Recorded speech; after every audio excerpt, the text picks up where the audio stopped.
Zoo from so എന്ന് പറഞ്ഞ പേരിൽ ഒരു കന്നഡ സിനിമ ഇറങ്ങും. ഓ അതിലെല്ലാവരും ഒരു ഞാനും കണ്ടതാണ്. നാടക പ്രവർത്തകരാണ്. ആകെയുള്ള ഒരു അട്രാക്ഷൻ രാജ്ബി ഷെട്ടിയാണ്. രാജ്ബി ഷെട്ടിക്കുള്ള ഓഡിയൻസ് പക്ഷെ കേരളത്തിൽ വളരെ വളരെ കുറവാണ്. അതിന്റെ ഒരു ഭയങ്കര വർക്കായ ഒരു സിനിമ വരുന്നു അല്ലെങ്കിൽ വന്നു എന്നുള്ള അഭിപ്രായത്തിൽ രൂപീകരണത്തിന് ശേഷം മാത്രം ആ സിനിമ ഇവിടെ വർക്കാവാറുള്ളൂ. അതിവിടെ ഓടിയില്ല. പക്ഷെ അത് ആദ്യം അവിടെ ഓടി. റിവ്യൂവേഴ്സ് ഇവിടെ ആരാ റിലീസ് ചെയ്ത സിനിമ? ഡിസ്ട്രിബ്യൂഷൻ ആരാ? വേഫെയർ ഫിലിംസ് ആയിരുന്നു. അതാ കണ്ടന്റ് നല്ലതായതുകൊണ്ടല്ലേ ഞാൻ അതാ പറഞ്ഞത്. വളരെ നല്ലതാണെങ്കിൽ ചിലപ്പോ വേഫെയർ എടുത്താൽ. അല്ലല്ല, അതാണ് നിങ്ങൾക്ക് അറിയാത്ത കാര്യങ്ങളാണ് നിങ്ങൾ സംസാരിക്കുന്നത്.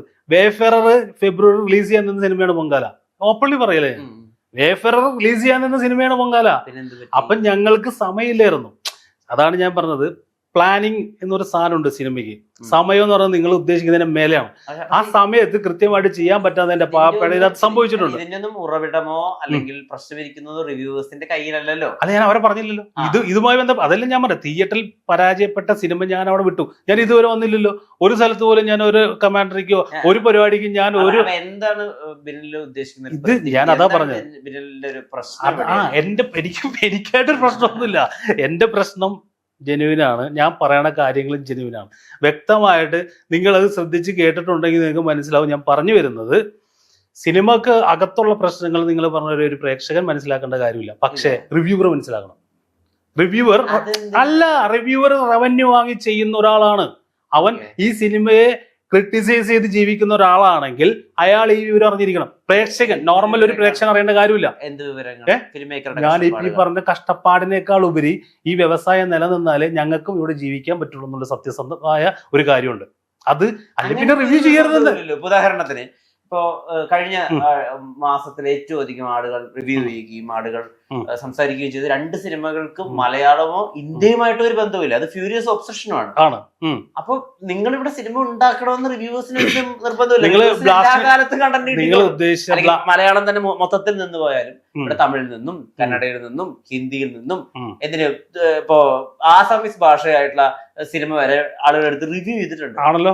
അപ്പൊ ഞാൻ പറഞ്ഞ റിവ്യൂവേഴ്സിന് സിനിമയിൽ നിന്ന് തന്നെ കണ്ടന്റ് ഉണ്ടാവണം. റിവ്യൂവേഴ്സ് സിനിമ മാത്രമല്ല റിവ്യൂ ചെയ്യുന്നത്, സിനിമ മാത്രമല്ല റിവ്യൂ ചെയ്യുന്നത്. അതുകൊണ്ട് ഈ റിവ്യൂവേഴ്സിന് കൂച്ചുവലം കിട്ടുകൊണ്ട് സിനിമയെ പരിപോഷിപ്പിക്കാം എന്ന് പറയുന്ന തിയറി ഒരിക്കലും വാലിഡ് ആവുമെന്ന് എനിക്ക് തോന്നുന്നില്ല. റിവ്യൂവേഴ്സിന് കൂച്ചുവലം കിട്ടിട്ട് സിനിമ അല്ലെങ്കിൽ ഈ റിവ്യൂ നിർത്തണമെന്ന് ഞാൻ ഇപ്പോഴും പറഞ്ഞിട്ടില്ല, നേരത്തെയും പറഞ്ഞിട്ടില്ല, മുഖ്യമന്ത്രിയുടെ പരാതിയും ഞാൻ കൊടുത്തിട്ടില്ല. തമിഴിൽ തന്നെയല്ല, അദ്ദേഹം പാൻ ഇന്ത്യൻ രീതിയിൽ വളരെ റെക്കഗ്നൈസ്ഡ് ആയിട്ടൊരു റിവ്യൂവറാണ്. അദ്ദേഹത്തിന്റെ പേര് ഭരദ്വാജ് രംഗൻ എന്നാണ്. അപ്പൊ അദ്ദേഹം ചെയ്യുന്ന ഒരു രീതി, അദ്ദേഹം ഈ ടയർ 2, 3, 4 അതായത് എ ലിസ്റ്റഡ് ആക്ടർ ഉണ്ടല്ലോ, സേഫ്, ശിവകാർത്തികേയൻ, രജനീകാന്ത്, അജിത്ത്, അവരുടെ സിനിമകൾ അല്ലാതെയുള്ള ആളുകളുടെ സിനിമകൾ അദ്ദേഹം ആദ്യത്തെ ദിവസമോ അല്ലെങ്കിൽ ആദ്യത്തെ ആഴ്ചയോ തന്നെ പക്ഷെ അദ്ദേഹം റിവ്യൂ ചെയ്തോളണം നിർബന്ധമില്ല. അദ്ദേഹം പറയുന്ന ഒരു കാരണം, ഒരു പക്ഷെ അദ്ദേഹം കണ്ടിട്ട് ആ സിനിമയ്ക്ക് ഒരു നെഗറ്റീവ് റിവ്യൂ പറഞ്ഞാൽ അത് ചിലപ്പോൾ അതിന്റെ റീച്ചിനെ വല്ലാതെ കണ്ട് ബാധിക്കും എന്നുള്ളൊരു ഏരിയയിലാണ്. അത് കുറച്ചുകൂടി പ്രാക്ടിക്കൽ ആയിട്ടൊരു ഡിസിഷൻ ആയിട്ട് എനിക്ക് തോന്നിയിട്ടുണ്ട്. കാരണം അത് അദ്ദേഹത്തിന്റെ ക്രെഡിബിലിറ്റിയുമായി ബന്ധപ്പെട്ട് അദ്ദേഹത്തിന് ഈ പറഞ്ഞ പോലെ ഇന്ത്യ മുഴുവനും ഓഡിയൻസ് ഉള്ള ഒരു ഏരിയ ഉണ്ടല്ലോ. അത് വളരെ പ്രാക്ടിക്കൽ ആയിട്ട് കാര്യമാണ്. പക്ഷെ നമ്മുടെ മലയാളത്തെ സംബന്ധിച്ചിടത്തോളം നമുക്ക് ഇവിടെ അങ്ങനെ ഒരു ഹയറാർക്കി ഇല്ല. ഇപ്പൊ ഒരു പുതിയ സംവിധായകൻ ശ്രീ മമ്മൂക്കയെ വെച്ചൊരു സിനിമ ചെയ്തേക്കാം. തമിഴ്നാട്ടിൽ അങ്ങനെ ഒരു ഏരിയ ഇല്ല. അവിടെ ഒരു ശങ്കർ വരുന്നു, ഒരു രജനീകാന്ത് വരുന്നു, അങ്ങനെയാണല്ലോ പലപ്പോഴും അവിടെ സമവാക്യങ്ങൾ ഉണ്ടാകുന്നത്. വളരെ റയറായിട്ട് അതല്ലാതെയും സംഭവിക്കാം. അപ്പൊ ഇവിടെ നമുക്ക് അങ്ങനെ ഒരു പോളിസി എത്രമാത്രം അപ്ലൈ ചെയ്യാൻ പറ്റും, അത് ചെയ്ത വർക്കാവോ, ഈ ബിന്നിൽ ഉദ്ദേശിക്കുന്ന പോലെ റിവ്യൂവേഴ്സ് അത്രയും സാവകാശം കാണിക്കുവോ, അതെനിക്ക് തോന്നുന്നില്ല അത് പ്രാക്ടിക്കലി പോസിബിൾ ആവുന്നത്. ബിന്നിലും അത് കുറച്ചുകൂടി പ്രാക്ടിക്കലായിട്ട് സമീപിക്കണം എന്നാണ് എനിക്ക് തോന്നുന്നത്. ഓക്കെ, അത് നിങ്ങൾ പറയുന്നത് നിങ്ങളുടെ അഭിപ്രായം. ഞാൻ എന്റെ അഭിപ്രായം പറയാം. ഇപ്പൊ നേരത്തെ പറഞ്ഞ പോലെ സർക്കാർ എന്ത് ചെയ്യണം, എന്താണ് ഒരു സൊല്യൂഷനോട് ചോദിച്ചത്. സൊല്യൂഷൻ ഒന്നുമില്ല. ഇപ്പൊ നമ്മള് സെൻസർ ചെയ്യുന്നുണ്ട് സിനിമകൾ, അശ്ലീലങ്ങൾ ഒഴിവാക്കാൻ വേണ്ടിയിട്ടാണ് സെൻസർ ചെയ്യുന്നത്. ഇതുപോലെ തന്നെ ഗവൺമെന്റ് ഒരു സംഘടന രൂപീകരിക്കുക, ഒരു കമ്മിറ്റി രൂപീകരിക്കും. ആ കമ്മിറ്റിയിൽ ഇപ്പൊ ഈ പറഞ്ഞ പോലെ അവരെ കാണിച്ചിട്ട് യൂട്യൂബർ അപ്ലോഡ് ചെയ്യണമെന്നല്ല ഞാൻ പറഞ്ഞത്, റിവ്യൂസ് ചെയ്യണമെന്നല്ല, അപ്ലോഡ് ചെയ്യണമെന്നല്ല പറഞ്ഞത്. അവര് ചെയ്യുന്നതിന് നിരീക്ഷിക്കാൻ ഒരു ടീമിനെ വെക്കുക. അതിനകത്ത് വ്യക്തിഗതയോ ഇതുപോലുള്ള എന്താ പറയുക അവഹേളനോ പ്രയാസങ്ങൾ ഉണ്ടാക്കുന്ന വീഡിയോസുകൾ ഗവൺമെന്റ് അതിൻ്റെതായ ഒരു നിയമത്താൽ അതിനെ പരിഹരിക്കുക. ഇപ്പോഴും പേഴ്സണലി വിശ്വസിക്കുന്നത് ഇപ്പോ ഒരു പർട്ടിക്കുലർ റിവ്യൂവേഴ്സ് ആഷൻ കോക്കോ അല്ലെങ്കിൽ ലെൻസ്മാനോ ഇങ്ങനെയുള്ള ആളുകളൊക്കെ തന്നെ നെഗറ്റീവ് റിവ്യൂ ഇട്ടത് കൊണ്ടാണ് സിനിമ മോശമായി പോയത് അല്ലെങ്കിൽ എൻഡ് റിസൾട്ടിൽ വിജയത്തിലേക്ക് എത്താതെ പോയത് തന്നെയാണ്? ഒരിക്കലുമില്ല. ഒരിക്കലും ഇല്ല. ഒരിക്കലും ഇല്ല. ഓ അങ്ങനെ ഒന്നും ഞാൻ പറയില്ല, ഞാൻ പറഞ്ഞിട്ടില്ല. അങ്ങനെയാണ് ഞാൻ അപ്പോഴേ തന്നെ ഇതിന്റെ ഒരു അതെ. അഭിമുഖത്തിന് റെഡി ആവൂലേ? അതെ, അതെ. അങ്ങനെയില്ല, അതില്ല. ഞാൻ മനസ്സിലാക്കിയത്, ഞാൻ ഒന്നുകൊണ്ട് പറയും, ഈ സിനിമ തിയേറ്ററിൽ നിന്ന് പോയി 6 മാസം കഴിഞ്ഞു ആമസോണിൽ വന്നപ്പോ അവിടെ കിട്ടിയ ആ ഒരു സ്വീകാര്യതയാണ് എന്നെ കൊണ്ട് സംസാരിപ്പിച്ചത്. അപ്പോ എന്റെ സിനിമ കാണാനുള്ള ആളുകൾ ഇവിടെ ഉണ്ടായിരുന്നു. അപ്പൊ ഞങ്ങൾ കണ്ട 50 പേര് എല്ലാവരും ഓക്കെ പറഞ്ഞിട്ട് റിലീസ് ചെയ്ത അതേ സിനിമ ആ 50 പേരുടെ അതേ ഒപ്പീനിയനാണല്ലോ എനിക്കിപ്പോ കിട്ടിയത്. അപ്പോ ഈ എവിടെയാണ് ഇത് പാളിയത്? ഒരു ഘട്ടം അല്ല, പിന്നെ അവിടെ വേറൊരു സാമ്പത്തികപരമായ ഒരു വിഷയം കൂടിയാണ്. ഞാനൊന്ന് ഇടപെട്ടോട്ടെ. ഉദാഹരണത്തിന് ഇപ്പൊ OTT ആളുകൾ പടം കാണുന്നതിന്റെ ഒരു ട്രാൻസ്പെറൻസി എത്രത്തോളം ഉണ്ട് നമുക്ക് ഇപ്പോഴും വ്യക്തമല്ല. ഉദാഹരണത്തിന് ഇപ്പൊ പൊങ്കാല ഒരാൾ സബ്സ്ക്രിപ്ഷൻ ചെയ്തിട്ട് തന്നെയാണോ കാണുന്നത് നമുക്കറിയില്ല. അയാൾ ടെലഗ്രാമിൽ നിന്ന് ചിലപ്പോൾ പൈറേറ്റഡ് കോപ്പി ഡൗൺലോഡ് ചെയ്തിട്ടായിരിക്കും കാണുന്ന ഒരു അവസ്ഥ ഉണ്ടാവുക. അയാള് ഇപ്പൊ ഒരു ഫാമിലി, ഒരു 4 പേരടങ്ങുന്ന കുടുംബം തിയേറ്ററിൽ പോയി ഒരു സിനിമ കാണണമെങ്കിൽ ഇന്ന് ചിലവ് ഏകദേശം ഒരു 1200 രൂപയ്ക്ക് താഴെയാണ്.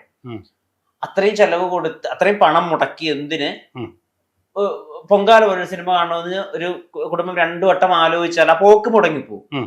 അല്ലെങ്കിൽ ഈ പറഞ്ഞ പോലെ ആദ്യ ദിനമോ രണ്ടാമത്തെ ദിനമോ പോറിംഗ് പോസിറ്റീവ് റിവ്യൂസ് എന്ന് പറയുന്ന ഒരു അവസ്ഥ വരണം. ഈ വീട്ടിലിരുന്ന് കാണുന്ന ഒരു സ്ഥിതി വിശേഷം എന്ന് പറയുമ്പോൾ ഈ പറഞ്ഞ 400 രൂപയോ 500 രൂപയൊക്കെയാണ് അതിന്റെ ഒരു സബ്സ്ക്രിപ്ഷൻ ഫീ വരുന്നത്. അത് എത്ര പേർക്ക് വേണമെങ്കിൽ കാണാം, കളക്റ്റീവായി കാണാം, പോസ്റ്റ് ചെയ്ത് കാണാം. ഓഫ് കോഴ്സ് കണ്ടന്റ് നല്ലതായിരിക്കും, അതുകൊണ്ടായിരിക്കണമല്ലോ ഈ പറഞ്ഞ 9ാമത്തെ പൊസിഷനിലൊക്കെ വരേണ്ടത്. പക്ഷെ ഈ പറഞ്ഞ ഫിനാൻഷ്യൽ ഫാക്ടേഴ്സ് 2 സ്ഥലത്ത് നന്നായി മാറ്റർ ചെയ്യും. അപ്പൊ ഇപ്പുറത്തൊരു പൊങ്കാലയുണ്ട്, അപ്പുറത്തൊരു ബാഹുബലി ഉണ്ടെന്ന് വിചാരിക്കുക. ആളുകൾ വലിയ കാഴ്ചകൾ കളങ്കാവൽ കളങ്കാവലുണ്ടെന്ന് വിചാരിക്കുക. ഒരു സാധാരണ മനുഷ്യന് ഒരു പക്ഷെ എന്നാ പിന്നെ ഒരു മമ്മൂട്ടി പടത്തിന് പോയേക്കാം, മമ്മൂട്ടി വില്ലനും വിനായകൻ നായകനും അതല്ലേ കൂടുതൽ ആവേശകരമാവാൻ ചിന്തിക്കുന്നതിൽ ഒരിക്കലും നമുക്ക് തെറ്റു പറയാൻ പറ്റില്ല.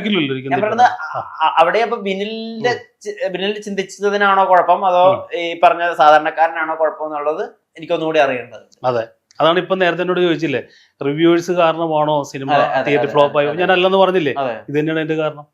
ചില ഭാഗങ്ങൾ പ്രൊഡക്ഷൻ ടീമിന്റെ ഒരു ആംഗിളിൽ നിന്ന് കുറെ പാവപ്പിഴകൾ സംഭവിക്കുന്നുണ്ട്. അതുപോലെ ഒരു സിനിമയ്ക്ക് ഓപ്പോസിറ്റ് ഒരിക്കലും റിലീസ് ചെയ്യാൻ പാടില്ല, മനസ്സിലായോ?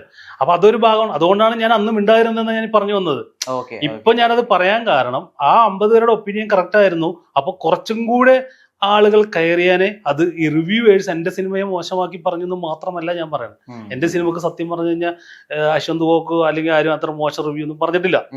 നോർമലി അവർ ഉപയോഗിക്കുന്ന ആ രീതിയിൽ തന്നെ പോയിട്ടില്ല. എങ്കിൽ പോലും ചില ഭാഗങ്ങളിൽ എനിക്കും ഇത് പരിഹാസം ഫീൽ ചെയ്തിട്ടുണ്ട്. ഓക്കെ, അപ്പൊ അത് പല സിനിമകളിലും ഉണ്ടാക്കിയിട്ടുണ്ട്. പല സിനിമകളിലും ഇത് ആവർത്തിക്കുന്ന കണ്ടപ്പോ ഞാൻ പറഞ്ഞ ആ വ്യവസായം ഞാനും കൂടെ അടങ്ങുന്നതാണ്. കാരണം ഞാനൊരു പ്രൊഡ്യൂസറും കൂടിയാണ്. ഞാനൊരു സംവിധായകൻ മാത്രമാണെങ്കിൽ ഇങ്ങനെ ഒരു ഇനിഷ്യേറ്റീവ് എടുത്ത് വന്നിരിക്കൂല. ഞാൻ പണം മുടക്കുന്ന ഒരാളാണ്. അപ്പൊ എനിക്ക് വേദനിക്കും, മനസ്സിലായോ? ഈ വ്യവസായം നിലനിൽക്കേണ്ടത് എന്റെ ആവശ്യമാണ്. ഞാനിപ്പോ ആ ഡയറക്ടർ റൈറ്റർ എന്നുള്ള സാധനം മാറ്റിയിട്ട് നിങ്ങൾ എന്നെ ഒരു നിർമ്മാതാവായിട്ട് കാണുവാണെങ്കിൽ എനിക്ക് ഈ വ്യവസായത്തിൽ നിലനിന്നേ പറ്റൂ. നേരത്തെ പറയുന്നതിലൊക്കെ എനിക്ക് മനസ്സിലാവുന്നത് ഒരു കൺസേൺ ആണ്. മലയാള സിനിമയുടെ ഒരു ദിശയെ പറ്റിയിട്ടുള്ള ഒരു കൺസേൺ പറയുകയുണ്ടായല്ലോ. അപ്പൊ ഞങ്ങൾ കാണുമ്പോൾ, അതായത് മീഡിയ ഉൾപ്പെടെ അല്ലെങ്കിൽ കോമൺ പീപ്പിൾ ഉൾപ്പെടെ ഞങ്ങൾ കാണുന്നത് മലയാള സിനിമ വലിയ വലിപ്പങ്ങളിലേക്കൊക്കെ പോകുന്നതാണ്. അതായത് ഇപ്പൊ ഖലീഫ് വരുന്നു, അത് വലിയൊരു സ്കെയിൽ മൗണ്ട് ആവുന്ന സിനിമയാണ്. ഐ ആം ഗെയിം എന്ന് പറയുന്ന സിനിമ ഈ പറഞ്ഞ പോലെ എല്ലാ ലാംഗ്വേജസിലും അപ്പീലാവുന്ന രീതിയിലാണ് അതിനെ ഒരുക്കുന്നത്. ഇപ്പൊ സ്റ്റേഡിയം തന്നെ സെറ്റ് ഇട്ടിട്ടാണ് പല ക്രിക്കറ്റ് സീക്വൻസുകളൊക്കെ ഷൂട്ട് ചെയ്തതെന്ന് മനസ്സിലാക്കുന്നത്. ഇപ്പൊ അതിമനോഹരം എന്നുള്ള സിനിമ ശബരിമല പോലൊരു സ്ഥലത്ത് അത്രയും ലൈവ് ലൊക്കേഷനിൽ ഇനിയും ഏകദേശം 50 ദിവസങ്ങൾ അങ്ങോട്ട് സ്കെഡ്യൂൾ ഉണ്ടെന്നൊക്കെ അറിയുന്നു. മമ്മൂക്ക വാമ്പയർ ആയിട്ട് അഭിനയിക്കാൻ പോകുന്നു പ്രാപ്പട എന്നുള്ള ഡയറക്ടറുടെ കൂടെ. അതും ഈ പറഞ്ഞ പോലെ കുറച്ച് വലിയ സ്കെയിലാണ് ഒരുക്കുന്നത്. ഇപ്പോ രാഹുൽ സദാശിവന് വേണ്ടിയിട്ട് കരൺ ജോഹറാണ് കൊളാബറേഷന് വേണ്ടിയിട്ട് വരുന്നത്, അദ്ദേഹത്തിന് ഏറ്റവും പുതിയ സിനിമ ഓഡിയനൊക്കെ വേണ്ടിയിട്ട്. ആ രീതി ഞങ്ങൾ കാണുന്നത്, ഞാൻ പറഞ്ഞത് ഇതിനകത്ത് ഞങ്ങൾ ഇൻ ഗെയിമിലല്ല, ഞങ്ങൾ പുറത്താണ്. അപ്പോഴും ഞങ്ങൾ കാണുന്നത് ഈ വലിപ്പങ്ങളെയാണ്. അതായത് ഈ പറഞ്ഞ വലിയ രീതിയിലേക്ക് മലയാള സിനിമ മാറുന്നതൊക്കെ ആയിട്ടാണ്. എന്താ ശരിക്കുള്ള നിജസ്ഥിതി ആസ് എ പ്രൊഡ്യൂസർ നിങ്ങൾ മനസ്സിലാക്കുന്നത്? ഓക്കെ, അതായത് ഇപ്പൊ നിങ്ങൾ ഈ പറഞ്ഞ ആ ബ്രാൻഡഡ് കാസ്റ്റിങ്ങൾ നിങ്ങൾ ശ്രദ്ധിച്ചാൽ മതി, മനസ്സിലായ? ഇവര് ഈ പറഞ്ഞ മമ്മൂക്കയാണെങ്കിൽ ശരി, നേരത്തെ പറഞ്ഞ പോലെ മലയാള സിനിമയെ എവിടെ എത്തിക്കാൻ പറ്റുമോ അത്ര എക്സ്ട്രീമിൽ സിനിമക്ക് വേണ്ടി ഡെഡിക്കേറ്റഡ് ആയിട്ടുള്ള മനുഷ്യനാണ്. പൃഥ്വിരാജ് സുകുമാറിനാണെങ്കിൽ ശരി, ദുൽഖർ സൽമാൻ, എല്ലാവരും നമ്മുടെ ഇൻഡസ്ട്രിയെ ലോകം മൊത്തം അറിയിക്കാൻ വേണ്ടി ശ്രമിക്കുന്നവരാണ്. അതിന്റെ ഭാഗമാണ് ഇപ്പൊ പറഞ്ഞ സിനിമകളൊക്കെ. മനസ്സിലായോ? അത് ഈ ഭാഗ്യം എല്ലാ ഡയറക്ടേഴ്സിനോ റൈറ്റേഴ്സിനോ ഒരു നിർമ്മാതാവിന് പോലും കിട്ടണമെന്നില്ല. കാരണം അവർക്കൊക്കെ ഓൺ പ്രൊഡക്ഷൻസ് ഉണ്ട്. ചിലപ്പോൾ അവരുടെ പ്രൊഡക്ഷൻ തന്നെ ആയിരിക്കും സിനിമ വേറെയും നടത്തിക്കൊണ്ട് പോകുന്നത്. അപ്പോൾ ഇങ്ങനെയുള്ള വെല്ലുവിളികളും അതിനകത്തുണ്ട്. മനസ്സിലായോ? അപ്പൊ അത് എല്ലാവർക്കും കിട്ടുന്ന കാര്യങ്ങളല്ല നിങ്ങൾ ഈ പറയണത്. ഇത് തന്നെയാണ് ഞാൻ നേരത്തെ പറഞ്ഞത്. 5 വർഷം കഴിയുമ്പോൾ ഒരു ഫാന്റസിക് ആയിട്ടുള്ള സിനിമകൾ ഇവിടെ ഉണ്ടാക്കണമെങ്കിൽ ഇതുപോലുള്ള സ്റ്റാർഡങ്ങൾ വേണം. ആ ലെവലിലേക്ക് സിനിമ മാത്രം ചുറ്റിപ്പറ്റി സിനിമ വരാൻ പോവാണ്. ആ വണ്ടി ദുരന്തമാണ് അത് വലിയ. കാരണം 4 കാറ്റഗറീസ് ഉണ്ട് ഇവിടെ. ഇതുപോലെ പാൻ ഇന്ത്യൻ സ്റ്റാർ, അതിന്റെ അടിയിൽ മോളിവുഡ് സ്റ്റാർ, അതിന്റെ അടിയിൽ വേറെ കാറ്റഗറീസ് ഇവിടെ പാവങ്ങൾ ആർട്ടിസ്റ്റുകൾ. അവരൊക്കെയാണ് ശരിക്കും ശ്രദ്ധിക്കേണ്ടത്. കാരണം ഇങ്ങനൊരു മേഖല, കാരണം ടെക്നോളജി ഏത് ലെവലിൽ മാറിയാലും, ഇപ്പോ ഞാൻ പറയണത് ഏത് പ്രോഗ്രാമിലും ഏത് സോഫ്റ്റ്വെയറും എങ്ങനെ ഉപയോഗിച്ചു, ഏത് AI ഉപയോഗിച്ച് എങ്ങനെ സിനിമ ചെയ്താലും മനുഷ്യൻ ജീവിച്ചിരിക്കുന്ന കാലം വരെ അവൻ നല്ല കഥയെ തേടിക്കൊണ്ടിരിക്കും. കഥയാണ് അടിസ്ഥാനം. ഓക്കെ, അപ്പോ ആ അടിസ്ഥാനമായ കഥയെ മേക്കിങ്ങിൽ മാറാൻ പോകണം. ഈ പറഞ്ഞ വലിയ സിനിമകൾ, ബഡ്ജറ്റ് സിനിമകൾ ഉണ്ടാവുന്നത് മേക്കിങ്ങിലാണ്. കാരണം ഒരു കഥ, ഇപ്പൊ ആ കഥ എങ്ങനെ വേണമെങ്കിലും നമുക്കതിനെ മേക്ക് ചെയ്തെടുക്കാം. അത് ഒരു ക്രിയേറ്റർ, അതിനെ പ്രൊഡക്ഷൻ അതിനെ സപ്പോർട്ട് ചെയ്യുന്നുണ്ടെങ്കിൽ ഒരു ഡയറക്ടറിന് അത് ചെയ്യാൻ പറ്റും. മനസ്സിലായോ? ബഡ്ജറ്റാണ് ഏറ്റവും വലുത്.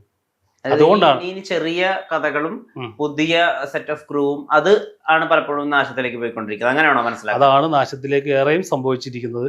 ഇപ്പൊ തന്നെ ആശാൻ എന്നൊരു സിനിമ വന്നു. നല്ല സിനിമയായിരുന്നു. അതിന് ഈ പറഞ്ഞ പോലെ ഉള്ളൊരു സ്വീകാര്യത കിട്ടിയോ? ഇല്ല. നല്ല സിനിമയായിരുന്നു. അപ്പൊ നല്ല സിനിമകളെല്ലാം വിജയിക്കുന്നില്ലെന്ന്.